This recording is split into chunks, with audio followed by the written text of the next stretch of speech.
میں کہوں گا ابراہیم آپ نے نمرود کے سامنے یہ دلیل تو دے دی کہ تو اگر خدا ہے تو مغرب سے سورج نکال. شاید یہی وجہ تھی کہ نصیریوں نے میرے مولا کو دیکھا تھا کہ مغرب سے سورج پلٹا رہا ہے. ابراہیم نے کہا تھا اگر تو مغرب سے سورج نکال کے دکھا. میرے مولا نے مغرب سے سورج پلٹا کے بتایا کہ دیکھو ہمارا اختیار سورج کے اوپر بھی ہے, ہمارا اختیار چاند کے اوپر ہے. اگر نبی اشارہ کر دے تو چاند 2 ٹکڑے ہو جایا کرتا ہے, نبی کا وسیع اشارہ کر دے تو سورج پلٹ آتا ہے. صلوات پڑھے محمد والے محمد. تو عزیزان ایمان, گفتگو جلدی جلدی اپنے منزل سے ہم کنار کرانا ہے. آواز بہت ساتھ نہیں دے رہی لیکن اپنے منزل تک پہنچنا ہے کہ اسلام دین فطرت ہے, دین فطرت ہے. اور دین حنیف یعنی جناب ابراہیم نے باطل طاقتوں کو بے نقاب کیا اور باطل طاقتوں سے کنارہ کشی اختیار کر کے جناب ابراہیم نے دین اسلام. اور پہلا مسلمان جو, اگر مسلمان تاریخ میں یا قرآن کی آیاتوں میں تلاش کریں گے تو لفظ مسلم پہلی مرتبہ جناب ابراہیم کے لیے ہی آیا. ہم جس دین کی پیروی کرتے ہیں یہ دین اسلام ہے, ہم خود کو مسلمان کہتے ہیں, یہ سب سے پہلی مرتبہ جناب ابراہیم کے لیے ہی آیا, یہ جناب ابراہیم کی شخصیت کے لیے کہ یہ مسلمان ہیں. عزیزان ایمان, اب گفتگو کو آگے بڑھاؤں کہ فطرت اللہ التی فطر الناس علیہا, اور اسی پر اللہ نے تمام انسانوں کی خلقت کی. لا تبدیل لخلق اللہ, اور اللہ کی خلقت تبدیل نہیں ہوتی. اللہ کی خلقت فطرت ہے اور خلقت ہے, اللہ کی نہ خلقت تبدیل ہوتی ہے. اس کو بھی میں نے آپ کے سامنے واضح کیا تھا کہ خلقت الگ ہے, فطرت الگ ہے. فطرت کو اس لیے کہ اللہ نے جہاں خود کے لیے خالق کہا ہے وہاں خود کے لیے فاطر بھی کہا ہے. آپ کے ذہنوں میں وہ مجلس محفوظ ہوگی جسے میں نے کہا تھا کہ اللہ نے خود کو خالق بھی کہا اور خود کو فاطر بھی کہا ہے. دونوں کے فرق سمجھ لیجئے بس اس کو, اس لیے کہ بہت سارے لوگ ایسے ہیں جو اس مجلس میں پہلی مرتبہ تشریف لائیں کہ خالق کسے کہتے ہیں, فاطر کسے کہتے ہیں. خالق یہ ہے کہ جو خلق کرے وہ خالق ہے. اور خالق وہ ہے کہ جو کسی کی کاپی کرتا ہو, نقل کرتا ہو. جیسے جناب عیسیٰ کے لیے بھی یہ ملتا ہے کہ جناب عیسیٰ بھی ان پرندوں کے خالق تھے. جب انہوں نے کہا کہ اللہ تو پرندوں کو کیسے خلق کرتا ہے, کہا لے لو کچھ مٹی کو, لے لو پانی لے لو, اور اسے مٹی اور پانی کو ملا کر کے خمیر تیار کر کے اس سے ایک نین و نقش دے کر ایک پرندے کو بنا دو, اور جب پرندے کو بناؤ تو میں اس میں روح پھونک دوں گا, وہ اڑ جائیں گے, تم اس پرندے کے خالق ہو جاؤ گے. یعنی خالق اور فاطر میں فرق سمجھ لیں. خالق وہ ہے کہ اس کی یعنی کسی کی کاپی کر کے, اللہ اپنے آپ کو خالق بھی کہتا ہے اور اللہ فاطر بھی کہتا ہے. کہیں کہیں اللہ نے کہا ہے کہ میں نے زمین و آسمان کو خلق کیا, کہیں اللہ کہتا ہے فطر السماوات والارض, میں نے زمین اور آسمان کو پیدا کیا. یعنی یہ بھی فاطر ہے, یعنی پیدا کرنا. اللہ خالق بھی ہے, اللہ فاطر بھی ہے. یعنی کسی چیز میں کسی کی تقلید کی جائے اسے کہتے ہیں خالق, مگر اگر جو چیز جس کے کانسیپٹ ہی موجود نہ ہو, کوئی کانسیپٹ موجود نہ ہو, وہ شے وجود میں آ جائے اسے کہتے ہیں فاطر. یعنی خلقت میں تو اللہ نے بہت سارے لوگوں کو اس صفات کا مظہر قرار دیا کہ تم اس صفت پہ متصف ہو سکتے ہو, اس لیے کہ ہم نے وہ صفت کچھ خاص لوگوں کو عطا کی ہے کہ تم بھی خلق کر سکتے ہو, تم بھی خلق کر سکتے ہو. لیکن فطرت یعنی فاطر, وہ فطری تقاضا جو ہے وہ ہم نے نہیں دیا, اس لیے کہ وہ کانسیپٹ تمہارے نزدیک نہیں ہے. یعنی اللہ خالق بھی ہے, اللہ فاطر بھی ہے. لا تبدیل لخلق اللہ, اللہ کی خلقت تبدیل نہیں ہوتی. عزیزان ایمان, لا تبدیل لخلق اللہ, اللہ کی خلقت تبدیل نہیں ہوتی. عزیزو غور کریں, خلقت تبدیل نہیں ہوتی. اللہ یہ کہہ رہا ہے بے شک اس کی خلقت کسی عالم میں تبدیل نہیں ہوتی. ہر لہجہ, ہر مقام پہ ہر لہجہ دیکھے کہ اس کی خلقت میں تبدیلی نہیں ہوتی, لیکن کبھی کبھی اس کی سنت میں تبدیلی ہو جایا کرتی ہے. خلقت تبدیل نہیں ہوتی, جبکہ قرآن مجید یہ کہتا ہے لن تجد لسنت اللہ تبدیلا, اللہ کی سنت بھی تبدیل نہیں ہوتی. مگر کچھ مقامات پہ اللہ کی سنت بھی تبدیل ہو جایا کرتی ہے. جیسے میں نے آپ کے سامنے ابھی عرض کیا نا کہ اللہ کی سنت ہے کہ سورج مشرق سے نکلے مغرب میں غروب کرے, لیکن کبھی کبھی یہ تبدیل ہو جایا کرتا ہے. کیوں تبدیل ہوتا ہے؟ کہ اللہ کی سنت تبدیل ہو رہی ہے تاکہ کچھ خاص لوگوں کی عظمت ظاہر ہو جائے, کبھی کبھی تبدیل کر رہا ہے اللہ اپنی سنت کو. یعنی سورج کا کام ہے کہ وہ صرف اور صرف مشرق سے نکلے اور مغرب میں غروب کرے. لیکن عزیزوں کبھی کبھی سنت تبدیل ہوتی ہے. کبھی کبھی سورج مغرب سے بھی بلندی کی طرف آتا ہے کہ وہ کچھ خاص لوگوں کی عظمت ظاہر کرنا ہے. چاند کا کام ہے مکمل رہنا، لیکن فطرت تبدیل ہوتی ہے، سنت تبدیل ہوتی ہے. کیسے؟ اس لیے کہ کبھی کبھی چاند مکمل ہے، اس کا کام ہے اسی طریقے سے رہنا، لیکن کبھی کوئی خاص شخصیت اگر انگلی اٹھاتی ہے تو چاند کے دو ٹکڑے ہو جایا کرتے ہیں. اللہ کی سنت تبدیل ہو رہی ہے. عزیزان ایمان، آگ کا کام ہے جلا دینا، آگ کا کام ہے جلا دینا، لیکن کبھی کبھی یہ سنت تبدیل بھی ہوتی ہے. آگ کا کام ہے جلا دینا. کچھ خاص لوگوں کے لیے یہ آگ ایسی سلامتی کے ساتھ ٹھنڈی ہو جاتی ہے کہ اللہ کو کہنا پڑتا ہے یا نارو کونی بردن وسلام علی ابراہیم، کہ آگ ٹھنڈی ہو جا. دیکھیں آگ کا کام ہے جلانا. کچھ خاص لوگوں کے لیے لوگ ہم سے کہتے ہیں کہ آپ آگ پہ چلتے ہیں، آپ لوگ آگ پہ ماتم کیا کرتے ہیں. بعض جگہوں پہ آج شب عاشور آگ پہ ماتم بھی ہوتا ہے نا، تو کہتے ہیں آگ پہ چل جاتے ہیں. یہ آگ کا کام ہے جلا دینا، یہ آگ کی فطرت ہے جلا دینا. لیکن کبھی کبھی آگ گلزار ہو جایا کرتی ہے، آگ اپنی ماہیت بدل دیا کرتی ہے. کیوں؟ اس لیے کہ اللہ بتانا چاہتا ہے کہ دیکھو جیسے ہم نے ابراہیم کے لیے آگ کو گلزار کیا تھا، اسی طریقے سے فخر ابراہیم کے چاہنے والوں کے لیے بھی آگ کو گلزار کر کے بتاتا ہوں کہ دیکھو ہمارے ہاتھوں میں سب کچھ ہے. ہم چاہیں تو آگ کو گلزار بھی کر سکتے ہیں، ہم چاہیں تو آگ میں وہ حدت بھی پیدا کر سکتے ہیں. اور ایسا نہیں ہے کہ آگ نے حدت نہیں دکھائی. بعض لوگ اس میں آگ میں جلتے بھی ہیں، جلا کرتے ہیں تو لوگ اعتراض کرتے ہیں کہ جل گئے. دیکھیں یہ بھی ایک آزمائش ہے. نہیں تو لوگ کہتے ہیں نا کہ ایک اعتراض ہوتا ہے عام طور پر کہ تو آگ کو باندھ دیتے ہیں. آگ کو یہ لوگ باندھ دیا کرتے ہیں اور اس طریقے سے باندھتے ہیں کہ کوئی جلے نہیں. لیکن عزیزوں کچھ لوگ اس میں ان کو آبلے بھی پڑتے ہیں. کیوں؟ ایسا نہیں ہے کہ ان کا عقیدہ مضبوط نہیں ہے. اللہ کو یہ بتانا ہوئے کہ دیکھو آگ کا کام ہے جلانا، بچ جاتے ہیں تو یہ حسین کا کرم ہے. جل رہے ہیں تب بھی آگ کی فطرت بتانا ہے. اور اللہ نے بتایا بھی ہے، اللہ نے دکھایا. ایک نبی کے لیے آگ گلزار ہو رہی ہے، ایک نبی کو آگ سے جلا رہا ہے نا، قرآن ہے نا. ایک نبی کے لیے آگ گلزار ہو رہی ہے، جناب ابراہیم کے لیے آگ گلزار ہو رہی ہے، جناب موسیٰ کی ہتھیلی جل رہی ہے، ید بیضا بن رہا. میں کہوں گا معبود ایک نبی کو بچا رہا ہے، ایک نبی کے لیے آگ کو گلزار کر رہا ہے، ایک نبی کے ہاتھوں کو جلا رہا ہے، ید بیضا بنا رہا ہے. یہ کیوں کر رہا ہے؟ اگر حفاظت کرنا تھا تو دونوں نبیوں کی حفاظت کرتا، جلانا تھا تو دونوں نبی کو جلاتا. ایک کو جلا رہا ہے، ایک کو بچا رہا ہے، تو شاید قدرت آواز دے دیکھو تم کو پتہ نہیں ہے، اس لیے کہ میرے نگاہ میں نبی کی حفاظت شرط ہے، نبی کی حفاظت شرط ہے. نمرود کی آگ سے ابراہیم کو بچانا مقصود تھا، اس لیے نمرود کی آگ کو گلزار کیا.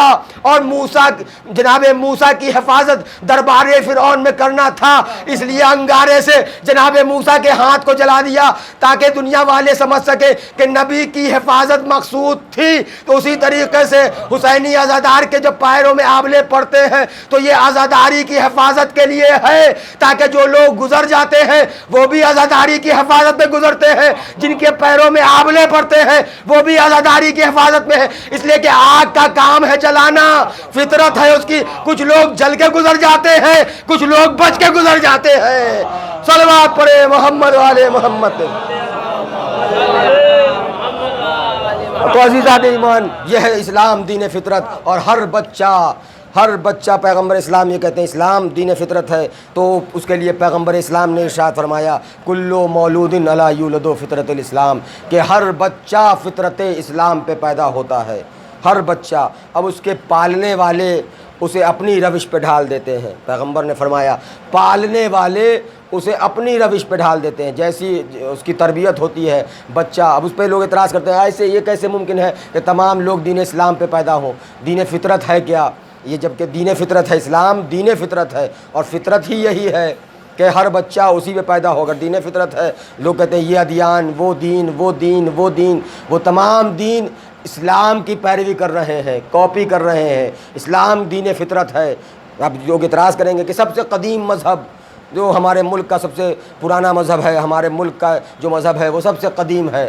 عزیزوں وہ قدیم مذہب ہے، مگر آپ سناتن دھرم میں بھی دیکھیں گے، دیکھیں سناتن دھرم میں بھی اٹھا کے دیکھیں، وہاں بھی ایک ایشور کی پوجا ہے، ایک ایشور کی پوجا ہے. اور یہ تو الگ بات ہے کہ انہوں نے وہ الگ طریقہ اختیار کیا اور اصنام پرستی کی طرف گئے. ان کے یہاں بھی جب ان کے آپ ویدوں کو اٹھا کے دیکھیں گے اس میں ایک ہی ایشور کی پوجا ہے, اور وہ ایشور کون ہے؟ وہ کہتے ہیں نراکار ہے, جس کا کوئی آکار نہیں. ہم بھی تو یہی کہتے ہیں کہ خدا وہ ہے جس کا کوئی قل هو اللہ احد ہے, وہ یکتا ہے, وہ واحد ہے, اس کو وہ کوئی ایسا رکھتا ہی نہیں جسم و جسمانیت سے مبرہ اور منزہ ہے. تو وہ اسلام کی پیروی کر رہے ہیں, وہ کاپی کر رہے ہیں دین فطرت کی, وہ دین فطرت کی کاپی ہے. ان کے یہاں بھی یہ ہے. وہ الگ بات ہے کہ ان کے یہاں وقت کے ساتھ ساتھ چیزیں تبدیل ہوتی گئی, جیسے اور ادیان میں بہت ساری چیزیں تبدیل ہوتی گئی. دیکھیں گفتگو دھیرے دھیرے آگے بڑھ رہی ہے کہ بہت سارے ادیان میں, جیسے آسمانی مذاہب میں بھی اٹھا کے دیکھیں دین تبدیل ہوا کہ نہیں تبدیل ہوا.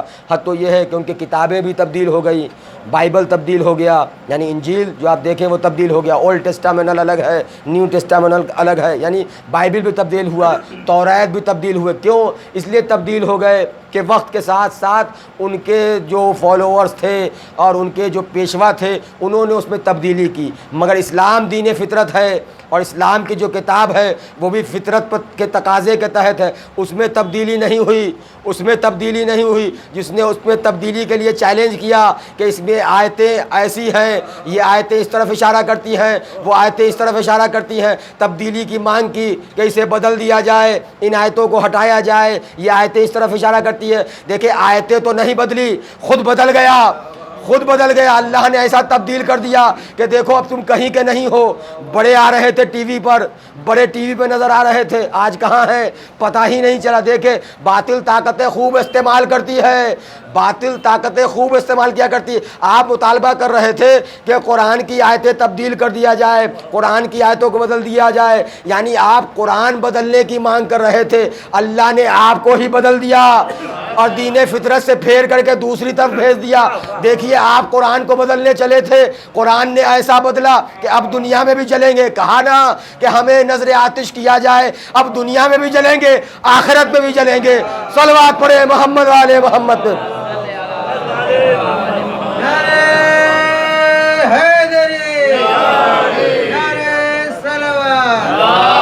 یہ دین فطرت ہے. قرآن میں تبدیلی, بائبل تبدیل ہوا, توریت تبدیل ہوا, یہ تمام چیزیں تبدیل ہو گئی. زبور تو معدوم ہی ہو گیا. مگر کیوں یہ تبدیلیاں کیوں آئیں؟ یہ آسمانی کتابیں ہیں, آسمانی مذہب باقی ہے. قرآن کیوں باقی ہے؟ اس لیے کہ فطرت کے تقاضے کے تحت ہے, اور باقی اس لیے ہے کہ اس کا وارث موجود ہے. جس شے کا وارث موجود ہوتا ہے وہ شے باقی رہتی ہے. آپ نے دیکھا ہوگا نا, جس جائیداد کی, جس ملکیت کا وارث موجود ہوتا ہے وہ چیزیں باقی رہتی ہیں. قرآن کا بھی وارث موجود ہے, دین کا بھی وارث موجود ہے. اور ہم اسی لیے تو فخر کرتے ہیں کہ ہم لاوارث نہیں ہیں, ہم صاحب وارث ہیں. ہمارے پاس وارث موجود ہے, اور ہمارا وارث پردہ غیب سے ہماری رہنمائی کرتا رہتا ہے. امام فرماتے ہیں, امام کا ایک جملہ ہے کہ اگر ہم تمہاری رہنمائی نہ کریں تو اس دنیا میں تمہارا وجود خطرے میں پڑ جائے. یعنی ہمارا وجود باقی ہے تو ہمارے زمانے کے امام کی وجہ سے. بس عزیزو, گفتگو طویل نہیں کرنی. اسلام دین فطرت ہے, اور یہ فطرت کے تقاضے کے تحت ہم جو عمل انجام دے رہے ہیں یہ تمام چیزیں فطری ہیں. نماز کا حکم ہے, یہ فطرت کے تقاضے کے تحت. روزہ ہے, یہ فطرت کے تقاضے کے تحت. حج و زکوٰۃ ہے, یہ فطرت کے تقاضے کے تحت. خمس و جہاد ہے, یہ فطرت کے تقاضے کے تحت. اس لیے کہ تمام چیزیں فطرت سے تعلق رکھتی ہیں, اور اسی دین فطرت کو بچانے کے لیے حسین کربلا کے میدان میں آئے. بس عزیزان ایمان, گفتگو کو میں نے سمیٹ لیا. حسین اسی دین فطرت کو بچانے کے لیے کربلا کے میدان میں آئے ہیں, اور کربلا کے میدان کو آباد کیا. یہ کربلا کوئی ناگہانی واقعہ نہیں ہے, بلکہ کربلا ایک مکمل منصوبہ بند طریقے سے رونما ہونے والا واقعہ ہے. جہاں ایک طرف اللہ کربلا کے لیے انتظام کر رہا تھا, دوسری طرف باطل طاقتیں بھی کربلا کے لیے انتظامات کر رہی تھیں اور سازشیں رچ رہی تھی. کربلا فقط ناگہانی واقعہ نہیں ہے, یہ بعد رسول ہی کربلا کا پیش خیمہ لکھا جانے لگا تھا. رسول اسلام کی آنکھ بند ہوئی اور سمجھیے کربلا کی تیاریاں شروع ہو چکی تھیں۔ تبھی تو یزید لعین نے ایک معتبر ترین شخصیت کو کہا تھا، کہو تو تمہارے باپ کا خط دکھاؤں، اگر تم یہ کہتے ہو کہ میں نے بہت بڑا کارنامہ انجام دیا ہے تو میں تمہیں تمہارے والد بزرگوار کا خط دکھائے دیتا ہوں۔ یعنی یزید کا یہ اقرار بتا رہا ہے کہ کربلا کے لیے بعد رسول ہی تیاریاں اور سازشیں شروع کر دی گئی تھی۔ بس عزیزان ایمان، آج شب عاشور ہے اور یہ اس عزا خانے کی وداعی مجلس ہے۔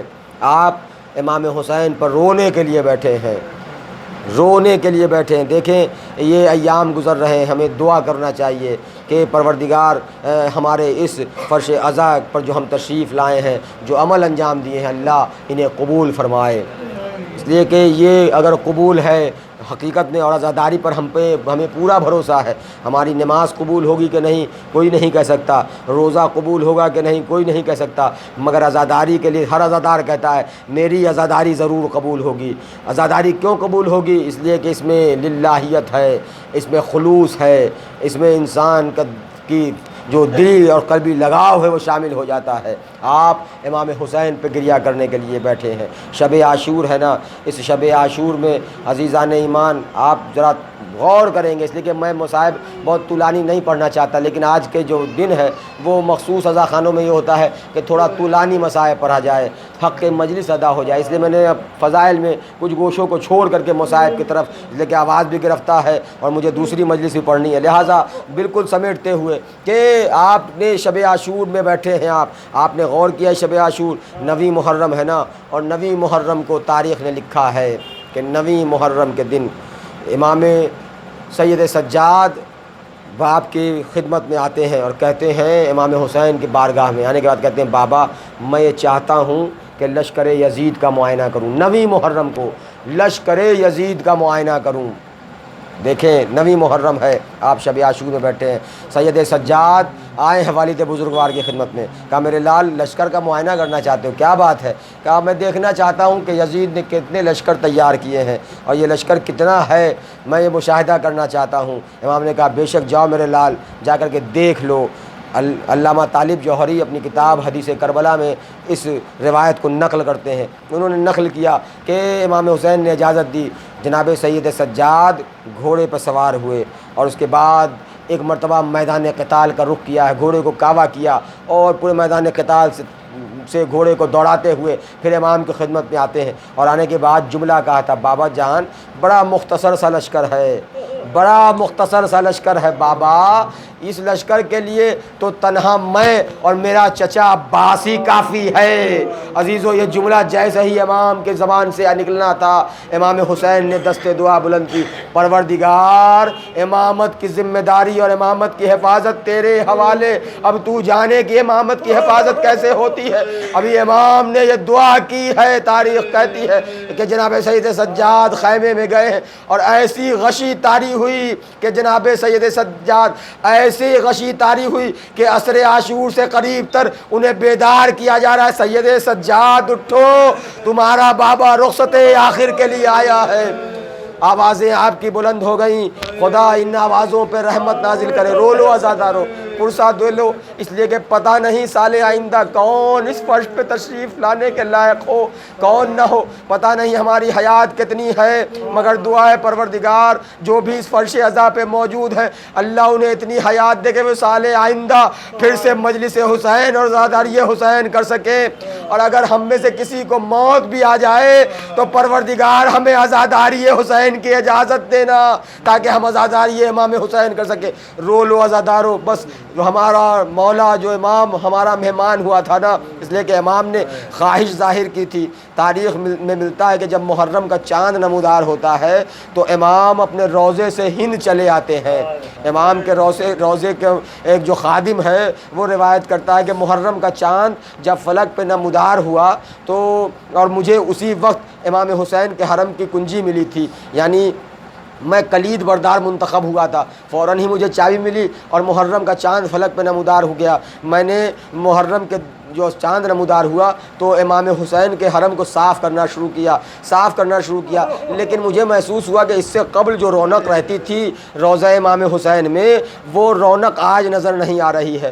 وہ رونق میں نے سوچا کہ کیا بات ہے, شاید مولا کو میری خدمت قبول نہیں ہے. دیکھیں کبھی ایسا نہ سوچئے گا کہ مولا کو میری خدمت قبول ہے, آپ خلوص دل سے خدمت کرتے جائیے, مولا اسے قبول کرتے جاتے ہیں. وہ سوچ رہا ہے کہ شاید سید علی حسینی وہ یہ کہتے ہیں کہ شاید مجھے یہ چابی ملی ہے تو شاید مولا کو میری خدمت قبول نہیں, اس لیے کہ میں روضے میں امام کے وہ رونق نہیں دیکھ رہا, اور اسی سوچ میں اسی ادھیڑ بن میں تھا کہ شاید مولا کو, اور محرم کا چاند بھی نمودار ہو گیا, امام کے روضے پر وہ بات نہیں ہے. اسی لیے تاکید ہے, دیکھیں محرم انسان اپنے اپنے وطن کا کرے. اربعین کے لیے حکم ہے کہ اربعین میں کربلا آؤ, اس لیے کہ اربعین میں کربلا آنے کا بڑا ثواب ہے. کربلا میں روایتیں کہتی ہیں کہ اربعین کے روز کربلا میں جاؤ تو کتنے حجوں کا ثواب ہے, بے شمار حج کا ثواب اور روز اربعین کربلا میں گزارنے کا. لیکن محرم کے زمانے میں سید علی حسینی کہتے ہیں کہ مجھے چابی ملی, محرم کا چاند نمودار ہو گیا, میں نے روضے میں وہ رونق نہیں دیکھی, بڑا مایوس تھا کہ شاید میرا مولا میری خدمت سے خوش نہیں ہے, اسی لیے تو روضے میں وہ رونق نہیں ہے. لیکن جب میں رات کو بستر استراحت پہ گیا تو میں نے خواب میں دیکھا کہ میرا مولا تشریف لایا ہے. کہتا علی حسین تم یہ سوچتے ہو کہ محرم کا چاند نمودار ہو گیا, تمہیں چابی مل گئی, تمہیں کنجی مل گئی, تمہیں کلید برداری مل گئی تو ہم تم سے ناراض ہیں. نہیں, تمہیں معلوم ہے نا فلک پہ محرم کا چاند نمودار ہو گیا, اور جب فلک پہ محرم کا چاند نمودار ہوتا ہے تو میں عزا خانوں کا مہمان ہو جایا کرتا ہوں. میں اور روایتیں یہاں تک آئی ہے, مولانا طاہر صاحب قبلہ جرولی اللہ مقامہ کہتے ہیں کہ امام کے علی حسین نقل کرتے ہیں کہ روز امام نے فرمایا تھا کہ میں ہند چلا جاتا ہوں, یعنی ہمارا مولا ہند میں مہمان ہوتا ہے, جہاں جہاں زاداری ہوتی ہے میرا مولا وہاں جاتا ہے, ان عزا خانوں میں جاتا ہے. ہمارا مولا مہمان ہے, ہمارا مولا مہمان. میں کہوں گا مولا حق کے ضیافت ادا نہ ہو سکا, مولا اگر اس مہمانی میں مہمان نوازی میں کوئی کمی رہ گئی ہوگی تو مولا درگزر فرمائیے گا, اور مولا ہمیں اتنی مہلت دیجیے گا کہ پھر سال آئندہ آپ کی شان ضیافت کر سکے. ہاں زادارو شب عاشور ہے, بس شب عاشور سے مربوط کرتے ہوئے گفتگو کو اپنی منزل تک پہنچانا چاہتا ہوں کہ یہ شب عاشور امام ایک ایک خیمے کا تلایا پھر رہے ہیں, ایک ایک خیمے کا تلایا. کبھی حبیب ابن مظاہر کے خیمے کی طرف جاتے ہیں, منظر دیکھتے ہیں. اس سے قبل کی مجلس میں نے وہ منظر بیان کیا. کبھی اصحاب کے خیمے کی طرف بڑھتے ہیں تو دیکھتے ہیں کہ مسلم ابن اوسجا اپنے زہیر ابن قین سے کچھ گفتگو کر رہے ہیں. کبھی انصار کے خیمے کی طرف گئے, امام نے مشاہدہ کیا. پھر اس کے بعد عزیزوں کے خیموں کی طرف آئے, جہاں پر دیکھا کہ بنی ہاشم کے جوان بیٹھے ہوئے جناب عباس کے ہمراہ گفت و شنید میں مشغول ہیں, بات چیت ہو رہی ہے. وہ بات چیت بھی امام نے مشاہدہ کی. لیکن اس کے بعد پھر جب امام اپنے گھر والوں کے خیموں کی طرف یعنی بنی ہاشم کے خیموں کی طرف رخ کرتے ہیں, جناب ام کلثوم کے خیمے کی طرف گئے. کیا دیکھا, جناب ام کلثوم اشک بہاتی جا رہی ہیں کہ کل قربانی کا پیش کرنے کا دن ہے. ام کلثوم کے پاس کوئی ایسی قربانی نہیں جو اپنے بھیا حسین پہ قربان کرے. پہلو میں عباس بیٹھے ہوئے ہیں, کہتے ہیں اے شہزادی آپ فکر نہ کریں, اے شہزادی آپ فکر نہ کریں, آپ کی طرف سے آپ کا یہ غلام اپنی جان قربان کرے گا. امام آگے بڑھتے ہیں, امام ام لیلہ کے خیمے کے قریب گئے. کیا دیکھا, ام لیلہ اپنے زانو کے اوپر علی اکبر کا سر رکھے ہوئے ہیں, بالوں میں شانہ کرتی جاتی ہیں, کہتی ہیں میرے لال کل قربانی کا دن ہے, میرے لال سب سے پہلے تم اپنی جان قربان کرنا, اس لیے کہ ایسا نہ ہو کہ میں تمہاری دادی فاطمہ زہرا کے سامنے سرخرو نہ ہو سکوں. جناب زینب کے خیمے کے طرف ایک ایک خیمے کا تلایا پھر رہے ہیں, ایک ایک خیمے کا. اب عزیزوں خیمے کا تلایا پھرتے پھرتے جب جناب زینب کے خیمے کے قریب پہنچے, کیا دیکھا, اونو محمد کے بالوں میں شانہ کرتے ہوئے جناب زینب اپنے بچوں کو شجاعت کے قصے سنا رہی ہے. امام نے دق الباب کیا, جناب زینب کے خیمے میں تشریف لائے. بہن کیا کر رہی ہو؟ کہا کل قربانی کا دن ہے نا. ایک مرتبہ زینب کے دل میں خیال پیدا ہوا, آواز دیتی ہیں کہ اے میرے ماں جائے, اے میرے ماں جائے. پوری توجہ, اس لیے کہ یہ جو مصائب کے گوشے ہیں انشاءاللہ آپ ضرور گریا کریں گے. جناب زینب کہتی ہیں ماں جائے کیا اپنے ساتھیوں کو آزما لیا ہے؟ رات کی تاریکی میں جناب زینب پوچھتی ہیں ماں جائے کیا آپ نے اپنے ساتھیوں کو آزما لیا ہے؟ امام نے ان کو جواب نہ دیا۔ تاریخ کہتی ہے مسلم ابن اوسجہ نے یہ بھائی بہن کی باتیں سن لی، ایک مرتبہ اصحاب کے خیمے کی طرف گئے، کیا دیکھا حبیب سیکل کر رہے ہیں، کہتے ہیں حبیب تم یہاں بیٹھے ہو، دیکھو دختر زہرا کو ہماری وفا پہ اعتماد نہیں ہے۔ اب اصحاب تیزی کے ساتھ خیمے سے نکلے، اپنی اپنی تلواریں نیام سے نکالی اور اپنی اپنی تلوار اپنے گردن پہ رکھ کے آواز دیتے ہیں فرزند زہرا ذرا خیمے سے برآمد تو ہوئیے۔ اب جو امام خیمے سے برآمد ہوئے، کیا دیکھا امام کے چاہنے والے اصحاب ہیں جو اپنی اپنی تلواریں اپنے اپنے گردن پہ رکھ کے کہتے ہیں اے فرزند زہرا اگر آپ کو ہماری وفا پہ اعتماد نہیں تو کہیے ہم اپنے ہاتھوں سے اپنے گلے اتار کے آپ کے قدموں پہ رکھ دے۔ ارے دختر زہرا کو ہماری وفا پہ اعتماد نہیں، میں کہوں گا یہ تو شب عاشور ہے۔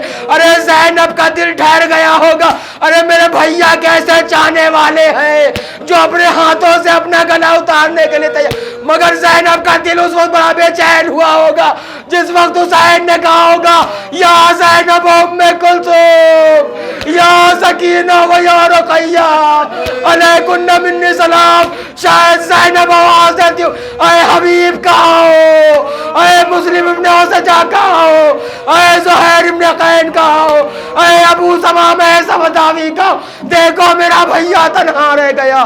جزاکم اللہ، خدا کسی غم میں نہ لائے سوائے غم مظلوم کربلا کے۔ میرا دل کہتا ہے اس وقت بھی امام کے ساتھیوں کے لاشیں زمین کربلا پہ تڑپتے ہوں گے، اے مولا موت نے مجبور کر دیا ورنہ اب بھی خدمت کا جذبہ باقی ہے۔ ہاں آزاداروں، بس میں مجلس کو میں نے تمام کر دیا اور میں چاہتا ہوں مگر آخری مجلس ہے نا، آخری مجلس ہے، بی بی کو پرسہ دینا ہے، بی بی کو پرسہ پیش کر لوں۔